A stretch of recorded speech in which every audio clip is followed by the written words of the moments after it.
Today I'm speaking with Simon Hunt, who is our team leader for our Latin America team, and he has just come back from the Galapagos. Simon, I've never been to the Galapagos. What makes it so special?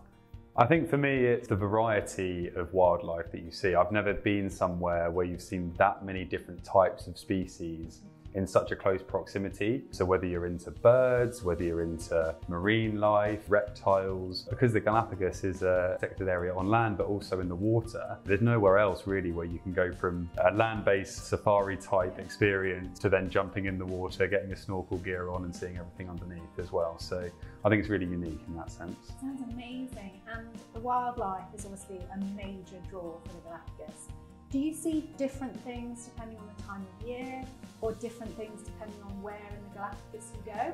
Yeah, absolutely. I think first of all, it's a year-round destination, so there's no bad time to go. So you're going to see amazing wildlife whichever month you travel in. If you have more specific animals that you're interested in, it's certainly worth knowing a bit more about that in advance. For me personally, one of my highlights is seeing the waved albatross on Hispaniola Island. Absolutely incredible birds, but because they rely so heavily on the wind in order to get around, because they spend all of their time in the air.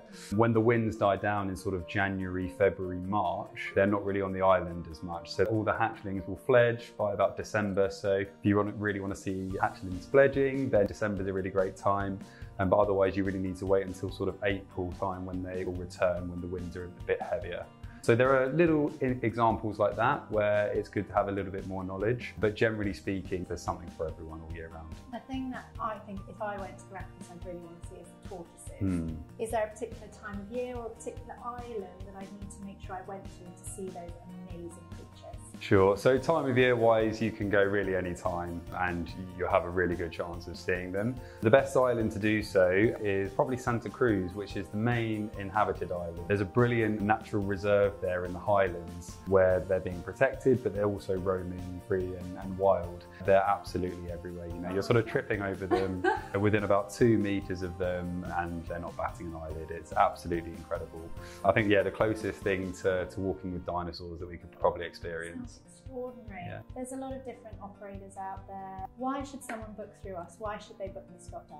Well, I think by booking through Scott Dunn, what you get is that luxury at every step. The accommodation, be that a cruise or be that on land that we work with, is absolutely excellent. I've just come back from experiencing it myself. Some of the best places that I've stayed in my entire life. So you know that you've got the luxury there.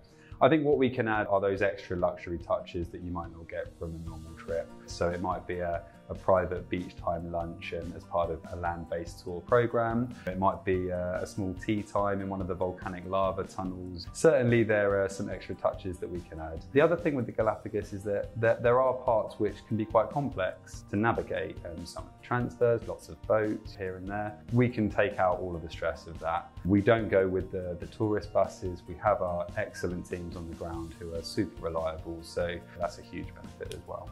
Brilliant. Well, you've definitely tempted me, Simon, and so thank you for sharing all of those fabulous tips and tricks from your recent trip. You're very welcome.